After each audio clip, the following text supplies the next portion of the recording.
한민족을 사랑하는 크레이지 컨설턴트 서영진의 컨쇼 이야기를 시작하도록 하겠습니다.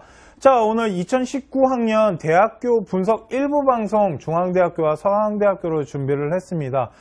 저번에 이제 수시 이거는 좀 알고 준비합시다 라는 2019년 수시 첫 방송을 이제 시작으로 이제 2019학년 수시 방송이 시작됐습니다. 오늘은 대학교 분석 방송을 해드릴 건데 저희가 이제 대학교도 한 5개 오부로 해갖고 10개 대학교 정도로 지금 분석할까 하고요. 지금 대학교는 상향대학부터 중 그리고 조금 이렇게 좀 낮은 대학교까지 다 해드릴게요. 그리고 컨쇼가 대학교를 선정하는 데 있어서 이제 학부모님들이 뭐 무슨 대학을 해주십시오, 무슨 대학 해주십시오 이렇게 얘기를 하시는데 첫 번째 해드리는 대학교의 기준은 일단 컨쇼가 잘 아는 대학교, 그리고 잘 보내는 학교, 그리고 입사관의 그 뜻을 좀 잘 파악하는 학교, 그러니까 정보를 좀 구하기 쉬운 그런 학교를 우선적으로 이제 배치를 할 거고요. 그리고 만일 우리 아이 위해서 우리 아이는 어떤 대학교로 가고 싶은데 그 대학교는 참 찾기가 힘듭니다. 그래서 이 대학교 한번 해주시면 안 됩니까? 라고 하시는 학부모님들은 저희 홈페이지에 들어오셔서 자유 게시판이나 질문하기 뭐 거기에다가 올려주시면 저희가 검토한 다음에 그 대학교 분석 방송을 할 수 있게끔 최대한 반영을 하도록 노력하겠습니다. 자, 오늘 1부 방송은 중앙대학교와 서강대학교로 준비를 해왔고요. 첫 번째 중앙대학교부터 좀 보도록 하겠습니다. 자, 중앙대학교는 학생부 종합전형 유명한 이 두 개의 전형이 있습니다. 다빈치 전형과 탐구 인재 전형이 있는데 똑같습니다. 둘 다 학생부 종합전형인데 다빈치 전형이 학생부 종합에 좀 전통성이 있다라고 생각하시면 되고요. 탐구 인재 전형은 좀 특기자 쪽도 좀 색깔이 난다 라고 보시면 되는데 두 전형은 뽑는 스타일이나 반영 비율은 똑같습니다. 그런데 뽑고자 하는 학생의 인재상이 좀 틀려요. 그리고 저희가 이제 중앙대학교는 이놈의 다빈치랑 탐구인재 때문에 항상 학교 입학처랑 얘기하는 게 항상 반대가 되다 보니까 저희가 항상 얘기를 많이 듣고 질문도 되게 많이 받았었는데 그거에 대해서 이제 잠깐 이제 설명을 해드리면 탐구인재 같은 경우는 내신 성적이 조금 낮은 학생들이 많이 합격을 했고요. 다빈치 같은 경우와 탐구인재보다는 내신 성적이 좀 높습니다. 그 이유에 대해서 하나를 설명해 드리면 저희가 이제 분석을 할 때는 탐구인재가 내신 등급이 그만큼 낮게 형성된다는 건 특목고 아이들이 그만큼 많이 지원을 한다라고 파악을 했기 때문에 일반고 학생 같은 경우는 성적이 어느 정도 유지돼야지 탐구인재를 넣을 수 있다는 게 저희 기본 틀이었고 탐구인재 같은 경우 중앙대학교 합격선 데이터를 보면 1, 2등급이 되게 높게 나타난 상황에서 3, 4등급이 되면 급격하게 내려가는 모습들이 나타납니다. 그 얘기는 뭐냐면 일반고등학교 1, 2등급 그러니까 좀 성적대가 좀 형성된 아이들을 1차적으로 좀 많이 선발이 되는 경우 수와 좀 내려갈수록 특목고 아이들이 이제 좀 지원하는데 솔직히 특목고에서 1, 2등급 하는 아이가 중앙대까지 내려오진 않습니다. 그렇기 때문에 보통 3등급, 4등급, 심지어는 5, 6등급 아이들 그러다 보니 탐구인재 같은 경우는 5, 6등급 아이들도 꽤 많이 뽑히다 보니까 평균치를 편타를 쳤을 때 좀 등급이 낮게 형성되는 게 있었기 때문에 저희가 그렇게 분석을 한 거지 학교가 뽑고자 하는 그런 인재상만을 가지고 저희가 그렇게 한 건 아닙니다. 그 점은 좀 알아주셨으면 좋겠고요. 자, 다빈치와 탐구인재는 그냥 같이 넣어놨습니다. 왜 그러냐면 다빈치 전형 1단계, 2단계 뭐 제출 서류, 최저 학력 없고요. 또한 탐구인재도 1단계, 2단계 제출 서류, 최저 학력 없습니다. 두 개가 똑같습니다. 자세히 보시면. 그래서 1단계 서류 100%로 모집단이 3, 4배수로 뽑는데요. 이거가 좀 바뀌었습니다. 이번 시즌에 이 3배수에서 4배수로 바뀌었다는 게 학교 이제 모집 요강 나오면 학과별로 배수가 좀 달라졌습니다. 3배수 선발하는 학교가 있고 4배수까지 선발하는 학과들이 있어요. 그러니까 그 부분은 모집 요강을 통해서 한번 보시기 바라고요. 2단계는 서류 70%에 면접이 30이 들어가는데 면접은 서류 신뢰도 그러니까 우리 아이가 제출한 자기소개서나 생활기록부가 정말로 진실된지 그 부분에 대한 서류 신뢰도 면접이기 때문에 면접에 대한 비중이 그렇게 높다라고 생각하기에는 조금 힘들 것 같아요. 제가 보기엔. 자, 그러면 다빈치 전형과 탐구인재 전형의 가장 큰 차이는 그냥 보편적인 걸로 그냥 크게 말씀드리면 다빈치는 학업 성적이 조금 불리하더라도 좀 전체적인 방향, 그러니까 종합전형으로서 전체적인 평가가 좀 골고루 이루어진다라고 보면 탐구인재 같은 경우는 좀 학업에 대한 부분을 좀 많이 보고 있다라는 겁니다. 그렇기 때문에 또한 전공 적합성을 봤을 때 탐구인재가 전공 적합성이 솔직히 조금 더 비중이 높아요. 그런데 그렇게 평가할 필요는 없을 것 같습니다. 전공 적합성도 조금 학업적인 전공에 대한 부분을 좀 많이 본다라고 저는 분석을 해요. 자, 그러면 한번 다빈치 전형부터 하나 보도록 하겠습니다. 자, 다빈치 같은 경우는요, 어떤 식으로 뽑냐면, 이거는 이제 자막 처리해 주겠죠? 우리가 또 인성과 발전 가능성, 그리고 통합 학력, 통합 역량과 학업, 탐구, 이렇게 나눠져 있습니다. 이렇게 보시면 돼요. 학업 역량과 탐구 역량이 바닥 쪽에, 이게 이제 다빈치 전형이라고 하는데, 이렇게 다이아몬드를 그려놓고, 그러니까 육각형을 그려놓고, 오각형, 죄송해요. 미쳤나봐. 오각형 별을 그려놨을 때, 이게 이렇게 별이 된 겁니다, 지금.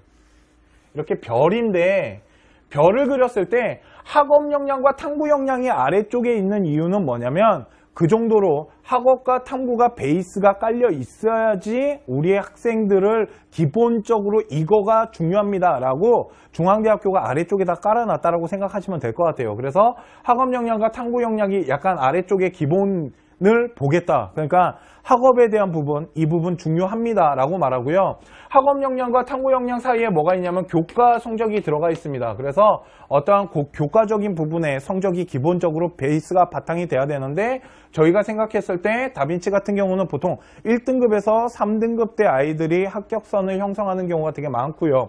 요소별 배점을 봤을 때 학업 역량이 20%, 탐구 20%, 통합 역량 20%, 발전 가능성 20%, 인성이 20%. 그러니까 생기부를 분석할 때 조금 좀 전체적인 조화가 이루어진 학생들, 그러니까 교과 활동과 비교과 활동을 좀 조화롭게 만들어 놓은 아이가 있다라면 학업 성적이 약간 낮더라도 비교과 활동이나 인성 이런 것들을 좀 발전성 있게끔 아니면 어떤 통합적인 부분을 가지고 동아리 활동이 됐건 이런 것들이 좀 조화롭게 만들어진 이런 생활기록부가 있다라면 그 생활기록부는 다빈치 전형에 잘 맞는다라고 보시면 될 것 같아요. 그래서 학업과 탐구, 통합, 발전 가능성, 인성 이게 다 20%씩 그러니까 좀 조화롭게 종합적으로 조화롭게 형성되었다라면 여기가 이제 탐구인재입니다. 탐구인재 같은 경우는 그렇지가 않아요. 탐구인재도 별 하나 그려줄게요. 자, 이렇게 별이 있는 거고요. 보시면 여기가 발전 가능성, 전공 적합성 그러니까 이제는 통합이 아닌 뭐가 나타나냐면 전공 적합성이 나타납니다. 그렇다 그래서 중앙대학교에 뭐 전공 적합성이라 그래서 막 전공에 대해서 막 어떠한 전문성이 막 높고 이런 것도 있으면 좋을 것 같아요. 솔직히 뭐 대학교 입학처에서는 전공 적합성이 뭐 뚜렷한 전문성이나 이런 거에 대해서 막 높이 막 그렇지 않는다라고 얘기하지만 저는 솔직히 분석이 좀 틀립니다. 저희가 여태까지 탐구인재를 하면서 두 가지를 되게 중요시했던 게 첫 번째는 학업이었고 두 번째는 전공성의 발전성 을 되게 중요시 했었습니다. 솔직히 탐구인재는 종합 이 다빈치처럼 전체적인 것보다는 어떤 특정 사항을 가지고 저희가 만들어냈다라면 그게 뭐였냐면 학업과 전공성이었거든요. 근데 꼭 전공성이 아니더라도 우리 아이가 어떠한 관심을 갖고 그 관심을 가진 거에서 무엇인가를 만들어내고 발전하는 모습을 보인다라면 저는 그것도 하나의 전공성이라고 봤었거든요. 그러다 보니까 전공성에는 교과가 있고 비교과로 나눠지는 거 아실 겁니다. 이제는 뭐 컨쇼에서 많이 말했기 때문에 그러다 보니까 교과적인 전공과 관련된 수업들, 그런 성적들, 이런 성적의 추이 같은 것들도 되게 중요하고 비교과 활동에서도 어떠한 전공 색깔이 좀 나타나는 거. 꼭 전공 색깔이 그러면 뚜렷하게 나타나지 않더라도 어떠한 활동에 관심을 갖고 발전하는 모습들, 이런 것들이 중요한데 그 중에 가장 중요한 건 뭐냐면 솔직히 탐구인재는 저는 학업이라고 봅니다. 자, 그랬더니 그런 얘기를 많이 하세요. 여러분, 학업이 중요합니다. 라고 말을 했어요. 그랬더니 그런 얘기 합니다. 아니, 합격 기준선이 다빈치보다 탐구인재가 더 낮잖아요. 이렇게 보시면 됩니다. 만일 여기가 1등급 때부터 3등급이라면 여기는 2등급 때부터 4등급, 5등급도 들어가더라는 거죠. 그러니까 학업이 여기가 더 크네요 라고 볼 수 있겠지만 아까 말씀드렸지만 탐구인재 쪽은 솔직히 특목고 애들이 지원하는 경우의 수가 좀 많습니다. 그러다 보니 특목고에서는 학업에 대한 등급이 일반고 아이들보다는 현저히 낮습니다. 이해 가시나요? 현저히 낮은데 이거를 원점수나 편차나 아니면 어떠한 성적 추이 같은 거를 분석했을 때는 일반고 학생들보다 좋은 성적이 형성이 돼요. 등급은 낮지만 전체적인 종합적으로 평가를 했을 때 일반 고등학교 2등급 아이들보다 특목고 4등급이 좋은 경우가 있더라는 거죠. 그렇게 보기 때문에 단순 수치를 보지 않는다라는 거예요. 그렇기 때문에 학업에 대한 부분을 좀 이런 식으로 파악을 해서 학업 성적의 원점수나 편차 이런 것들을 학교 등급별로 잘 따져봐야 된다는 겁니다. 그렇게 했을 때 제가 생각했을 때 탐구 인재 같은 경우는 만일 합격선에 일반고 학생이 합격선에 들어가기 위해서는 저는 2등급 개초반은 찍어야 된다라고 그래서 얘기를 하는 거고요. 만약 우리 아이가 3등급인데 비교과와 좀 전체적으로 무엇인가가 만들어져서 도전한다라면 탐구인재보다는 다빈치가 낫다라는 겁니다. 일반고 기준으로 했을 때. 이해 가십니까? 그렇기 때문에 이 부분들 그러다 보니 탐구인재 같은 경우 학업 역량이 20%지만 탐구 역량과 전공 적합성이 30% 그러니까 이 두 개가 되게 높다라는 거죠. 발전 가능성 인성보다도. 그러다 보니 이 발전 가능성이 또 낮잖아요. 지금 발전 가능성이 10%밖에 안 됩니다. 이 얘기는 어떤 학년에서 내가 무엇인가를 관심을 갖고 학업과 연관되는 어떤 활동을 했거나 아니면 학업을 좀 더 발전성이 있게끔 뭔가를 더 응용하는 이런 것들이 그 단계가 있게끔 나타나도 상관없다는 겁니다.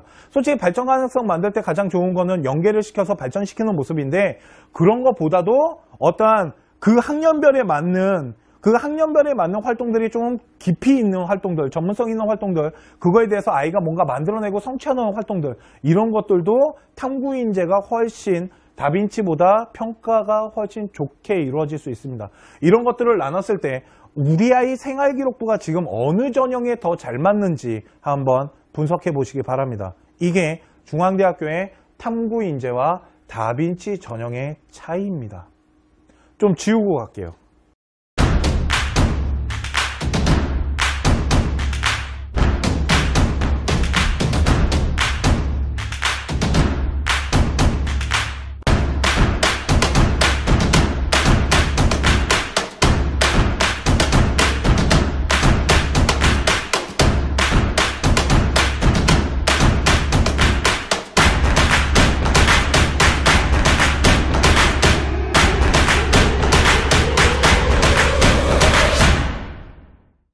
자, 다음으로 보셔야 될 전형은 바로 소프트웨어 특기자 SW 인재 전형입니다.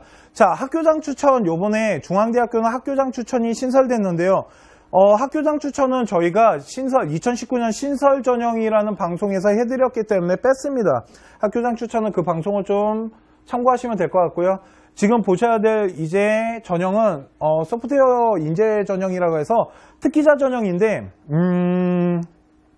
중앙대학교 소프트웨어 특기자는 좀 다른 학교랑 좀 틀립니다. 그게 뭐냐면 컴퓨터를 잘하는 학생을 뽑는다기보다는 공대 성격에 좀 맞는 학생을 좀 많이 선발할 기준선을 좀 잡아놨어요. 무슨 말이냐면 소프트웨어 인재 전형 같은 경우는 너 컴퓨터 잘하니? 너 컴퓨터에 특기가 있어? 라고 해서 아이들을 선발할 생각이었어요. 그런데 중앙대학교 같은 경우는 그렇게 너가 정말 컴퓨터에 특기가 있어 라는 기준선을 잡아놓은 게 아닙니다. 컴퓨터에 대한 어느 정도 지식만 있으면 돼요. 그러니까 학교 안에서 어떠한 활동들을 하는 데 있어서 내가 컴퓨터에 대한 어느 정도의 관심을 갖고 그 활동을 어느 정도로 진취적이고 능동적이고 주체적으로 무엇인가를 해냈는지 이 정도만 있으면 될 것 같고요. 정말로 중앙대학교가 보고자 하는 소프트웨어 인재 전형에서 제가 생각했을 때 이게 중요합니다. 결국은 공대예요. 공대 색깔에 맞는 거다 보니까 제가 봤을 때는 수학적인 능력과 또한 과학에서도 특히 물리 또한 그 외의 과학들 있잖아요. 이거에 대한 아이의 성취도, 성적이나 학업이나 비교과 활동들 이런 것을 더 중요시 볼 수도 있습니다. 그래서 이거와 우리 아이의 컴 실력 있잖아요. 컴퓨터 실력이 조화롭게 형성된다라면 솔직히 충분히 지원할 수 있다고 봅니다. 이 얘기는 성적이 보통 소프트웨어 특기자 같은 경우는 학생부 종합전형 소프트나 아니면 컴퓨터를 집어넣을 때보다 성적대가 조금 더 낮게 형성이 되는 게 맞았어요. 다른 학교들을 분석해보면. 그런데 중앙대학교 소프트웨어 인재는 컴퓨터를 잘하는 아이를 뽑고자 하는 건 아닌 것 같아요. 제가 보기엔. 그렇기 때문에 어떠한 학업 능력이 좀 돼야 됩니다. 특히 공대 색깔이 나타나는 수학이나 과학에 대한 능력이 조금 생기부 안에 좀 활성화가 돼 있고 뭔가 집중적으로 돼 있는 상황에서 컴퓨터에 대한 능력이 조화롭게만 들어간다면 충분히 지원할 수 있고요. 두 번째는 1단계는 서류 100이고요. 2단계에서 70, 30인데 면접은 30% 정도로 봅니다. 그리고 3배수를 선발해갖고 면접을 보는데 일명 수능 최저는 일단 없고요. 그런데 보셔야 될 게 뭐냐면 제출 서류가 뭐 생기부, 자소서, 고교 추천서 이거 3개는 다 똑같습니다. 그런데 소프트웨어 역량 입증 서류라는 게 있어요. 그런데 보세요. 이 소프트웨어 역량 입증 서류가 다른 학교에서는 보통 활동보고서라고 많이 하는데 이게 교내 활동을 쓰는 겁니다. 그래서 교내 활동에 만일 우리 아이가 컴퓨터에 관련된 교내 활동이 별로 없는데요. 우리 학교는 컴퓨터에 대한 활동이 그렇게 많지 않습니다. 라고 하면 수학이나 물리나 과학을 했던 그런 학교 안에서 자기 나름대로의 어떤 활동에 대한 뭐 보고서가 됐건 어떤 동아리 활동이 됐건 그런 활동을 통해 갖고 무엇인가를 만들어냈다면 그거를 이 안에다가 쓰시면 평가를 다 받을 수 있으십니다. 그러니까 꼭 컴퓨터가 아니더라도 수학이나 과학 이런 거에 대한 능력이 있다라면 그런 거에 대한 어떠한 우리 아이만의 어떠한 색깔을 갖고 무엇인가가 활동이 이루어졌다라면 그런 거 갖고 만드셔도 됩니다. 그러니까 대외 활동을 위한 소프트웨어 역량 입증 서류가 아니에요.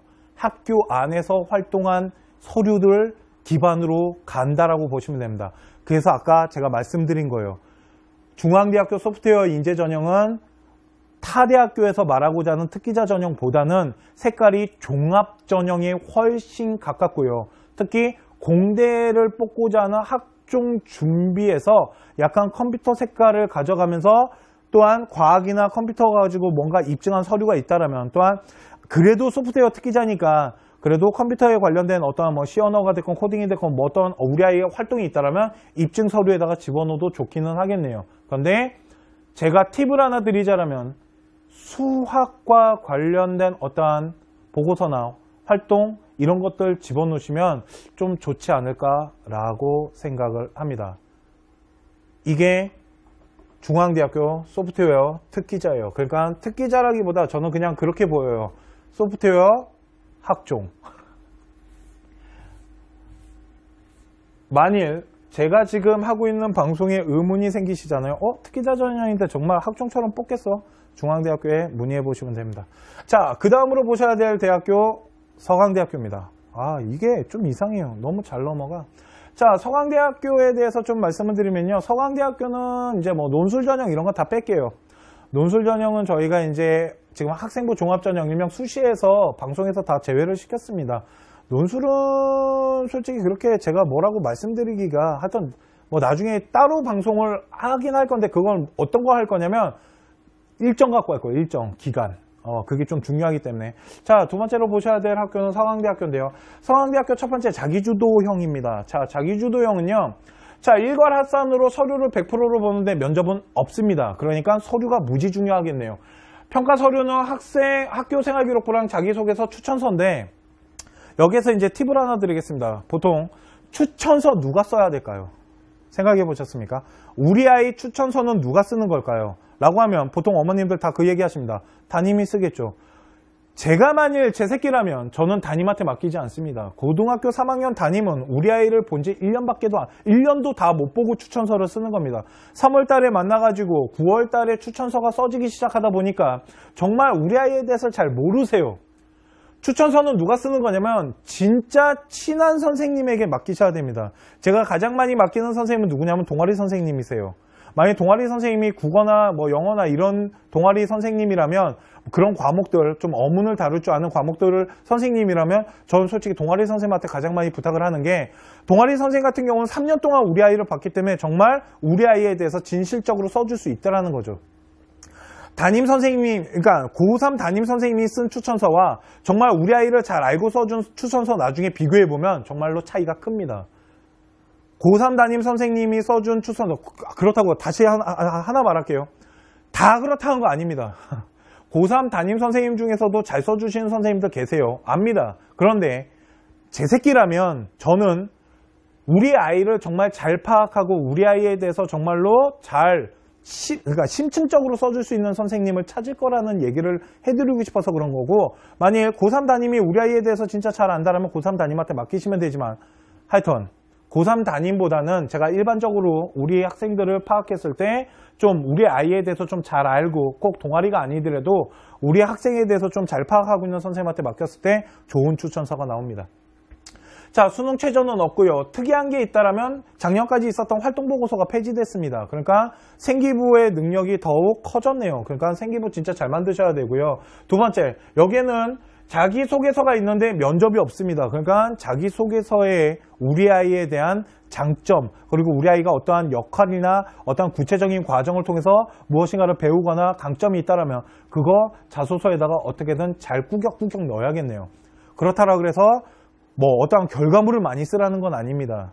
결과물보다는 어떠한 과정을 통해서 우리 아이를 면접을 못하기 때문에 더 많이 잘 어필할 수 있게끔. 그러니까 면접이 없다라는 건 서류만으로 우리 아이를 평가하는 겁니다, 결국은. 그러니까 그 부분에 대해서도 한번 체크를 할 필요가 있고요.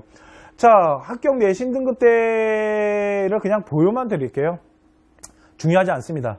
솔직히 저는 수시 종합, 그러니까 학생부 종합 전형을 하는 데 있어서 이런 등급대를 보여주는 게 솔직히 좀 이해가 안 갑니다. 왜 보여드리는지 모르겠어요. 그 얘기하고 싶어서 넣었습니다. 다 필요 없습니다. 보지 마십시오. 우리 아이 2등급인데요. 이거 들어가네요. 1.1에서 4.5니까. 우리 아이 3등급이에요. 들어가네요. 1.1에서 4.5니까. 이 4.5 학교 어디겠습니까? 이거 분명 특목고라고요. 그렇기 때문에 아까 말씀드렸지만 대학교는 단순 수치를 보는 게 아니고요. 학생부에 대한 성적이나 아니면 어떤 수치 이런 것들을 뭐 추이 변화, 편차, 학교마다의 수준이 다른데, 그러다 보니까 솔직히 여기 나와 있는 이 숫자들은 하나도 중요하지 않습니다. 그러니까 그냥 이 정도 애들이 들어갔대요. 이 정도 아이들이 뭐가 있었겠죠. 3.85등급, 86등급 애가 들어갔다라는 건. 그러니까 그냥 이 정도인데요. 이거에 대해서는 그렇게 중요하지 않다라는 겁니다. 꼭 체크하시기 바랍니다. 그러니까 됐어요. 버리세요. 그러니까 학생부 종합전형 하시는 우리 학부모님이나 학생 여러분들 데이터 보지 마세요. 교과 전형만 데이터 보는 겁니다. 교과 전형은 데이터가 중요하지만 학생부 종합은 이런 합격 내신 등급대 보여주는 뭐 그런 사람들이 있어요. 뭐 컨설턴트 중에서도 이 정도 내신은 나와야지 합격한대요. 다 필요 없습니다. 그거 갖고 절대 뽑지 않으니까. 정말로 그거를 하려면 어떻게 해야 되냐면 우리 아이 생기부를 진짜 다 분석해가지고 성적 추이나 학교 등급의 편차 이런 거 다 계산해갖고 다 분석을 해야지 나올 수 있는 거기 때문에 하여튼 그렇습니다. 자, 그 다음으로 보셔야 될 건 일반 전형입니다. 자, 서강대학교는 자기주도 논례, 일반형 논례 이거 두 개를 가지고 고민을 하는데 가장 핵심은 하나입니다. 여기에는 최저가 있고요. 아까 보셨던 자기주도는 최저가 없습니다. 여기는 서류로만 뽑기 때문에 집어넣으시면 잘못하면 납치당할 수도 있으세요. 수능 잘 보면. 그런데 일반 전형 같은 경우는 그렇지 않고요. 막 이런 겁니다. 우리 아이가 정시를 겁나 잘 보는 아이예요. 그런데 정시는 솔직히 이런 거죠. 단판 승부다 보니까 좀 무너져서 오는 경우가 있어요. 그럴 때 좀 불안한데 라고 하셨다라면 우리 아이가 서울대 연대고대를 목표로 하는데 그래도 정시 어떻게 될지 불안하니까 할 때 이 일반형에다가 바치는 경우가 되게 많습니다. 무슨 말이냐면 자, 일반형 같은 경우는 서류가 100%로 뽑고요. 평가 서류는 학교 생활기록부 자기소개서 추천서를 벗습니다. 아까 자기 주도랑 똑같은데요. 틀린 점이 있다면 이 두 개예요. 첫 번째, 수능 최저 학력이 있는데 좀 완화시켰어요. 작년에 비해서 좀 완화됐습니다. 그게 무슨 말이냐면 국어, 수학, 영어, 탐구 4개 영역 중에 3개 영역 등급 합 6이랍니다. 그러니까 둘둘둘 나오면 되네요. 그런데 한국사가 4등급이에요. 이게 어떻게 완화된 거냐면 작년에는 제가 기억하기에 각 2등급 이내였습니다. 그러니까 2등급짜리가 다 있었어야 돼요. 근데 지금은 말이 둘둘둘이지 하나, 3, 둘 이렇게 나와도 하나, 3, 하나, 3, 둘 이렇게 나와도 된다는 거잖아요. 죄송해요. 머리가 안 좋아서. 문과라서 그렇습니다. 자, 1, 3이 나와도 되잖아요. 둘둘도 꼭 나올 필요 없이. 근데 작년 같은 경우는 1, 3이 나오면 떨어졌거든요. 각 2등급 이내에서. 그러니까 수능 최저가 좀 완화는 됐네요. 자, 특이사항이 있다면 일부 제출 서류를 수능 이후에 놓는데요. 뭐 자기소개서나 추천서 같은 거를 수능 끝난 다음에 내가 수능 겁나 잘 봤어. 나는 서강대 갈 짬밥이 아니야. 그러면 추천서랑 자기소개서 안 집어넣으시면 됩니다. 그렇기 때문에 이거는 면접이 없는 대신 이렇게 일부 제출 서류로 수능 이후에 받겠다는 건 납치 안 시킬 테니까 일단 집어넣어봐 라고 하는 거죠. 원서비 벌려고 하나? 하여튼 그래요. 그리고 최저학력 전년 대비 좀 완화됐네요. 그래서 일반 전형과 자기주도 같은 경우는 두 가지만 체크하시면 됩니다. 첫 번째는 정시 성적, 우리 아이가 모의고사 성적이 어느 정도인지, 두 번째는 최저 맞출 수 있는지. 만일 최저를 맞출 수 있다라면 일반 전형, 그 자기주도보다 일반 전형이 훨씬 합격할 확률이 높을 수도 있습니다. 그리고 합격 등급대는 똑같습니다. 비슷하죠, 보니까. 네, 됐습니다. 아까 다시 말씀드리지만 오늘을 기점으로 이건 보여드리지 않을 겁니다. 오늘 그 얘기하려고 잠깐 보여드린 겁니다. 이런 식이네요 라는 거를 좀 알려드리려고요. 자, 그리고 서강대학교 이제 알바트로스에 대해서 좀 설명을 드릴게요. 자, 알바트로스는 특기자 전형이라고 했었습니다. 제가 그래서 특목고 전형이라고 했었는데, 일단 첫 번째는 작년부터 학과를 대폭 줄여버렸습니다. 거의 학과를 다 없어지다시피 했고요. 자, 알바트로스 같은 경우는 서류를 100%로 하고 1단계 80% 점수에 면접을 20% 평가를 합니다. 면접을 20% 평가하는데, 여기 알바트로스 같은 경우는 학교 생활 보충 자료라는 걸 내는데, 이거에 대한 좀 서류 신뢰도 이런 것들을 체크하기 위해서 면접에 대한 부분을 좀 넣는 것 같아요. 수능 최저는 없고요. 학과는 미디어 엔터테인먼트랑 컴퓨터공학과 아트테크놀로지 학과입니다. 그런데 미디어 엔터테인먼트는 작년에 커뮤니케이션 학부를 조금 쪼갠 거, 그러니까 좀 이렇게 융합한 겁니다. 그래서 미디어 엔터테인먼트 학과로 변경했고요. 신방과는 그대로 살아있기 때문에 다 비슷한 학과인데, 자, 서강대학교에 대해서 이제 좀 설명을 해드린다면, 서강대학교 같은 경우 뭐 아트테크놀로지나 미디어 엔터테인먼트 이런 거 솔직히 다 좀 융합적인 학과입니다. 그렇기 때문에 좀 특히 아트테크놀로지 같은 경우는 자연계지만 문과적 성격도 되게 강하게 나타나고요. 그러다 보니까 좀 융합적인 학생이 좀 선발 기준에 맞다라고 생각을 하고요. 알바트로스 같은 경우 만약 학교생활 보충자료를 낸다라면 좀 융합적인 인재상을 가지고 학교생활 보충자료를 좀 제작하면은 좀 유리하지 않을까라고 하고요. 특히 아트테크놀로지 같은 경우는 창의성을 되게 중요시하는 학과 중에 하나입니다. 그러니까 무엇인가를 좀 학교에서 무엇인가를 배웠다라면 그 배운 것을 독창적으로 창의성 있게 무엇인가를 또 새롭게 만들어내고 연관성을 찾아내서 그것을 좀 한 단계 더 발전되는 모습으로 만들어서 학교생활 보충자료에 놓는다라면 좋은 결과가 있으실 겁니다. 자, 그렇기 때문에 아트테크놀로지나 이런 학과들을 준비하는데 이 창의성 되게 추상적인 단어인 거 압니다. 근데 창의성이라는 건 어떠한 것 좀 구체적으로 설명을 해드리자면, 우리 아이가 어떤 학습을 배웠어요. 학교에서 뭐 물리가 됐건 어떤 과목에 대해서 그런 학습을 배웠을 때 그 학습 단계를 좀 넘어서야 된다라는 겁니다. 그거를 배웠을 때 의문점을 갖게 되거나 아니면 어떤 뭔가를 찾아내거나 이런 걸 통해서 내 나름대로 무엇인가 새로운 것을 추구하기 시작하고 뭔가 만들어내고 이런 것이 하나의 창의성이라고 보시면 되고요. 그런 것에 대한 창의성을 중요시하는 만큼 활동보고서 안에 그런 것을 연계시키면 좀 좋은 평가를 받을 수 있지 않을까라고 생각을 합니다. 자, 알바트로스 전형은 솔직히 특목고 전형이라고 얘기를 저는 솔직히 많이 합니다. 그런데 요즘은 일반고 아이들도 좀 준비해서 합격하는 경우가 많기 때문에 잘 준비를 해보시면 좋을 것 같습니다. 융합적으로 좀 묻어나게끔, 좀 색깔 좀 나게끔, 그리고 나중에 면접 볼 때 뭐 우리 학교 들어와서 넌 뭐 할 거야 그랬을 때 이런 것들에 대해서 조금 설명을 한다면 좀 교수나 입학사정관한테 좀 인상 깊은 이런 모습을 좀 보이지 않을까라고 생각을 합니다.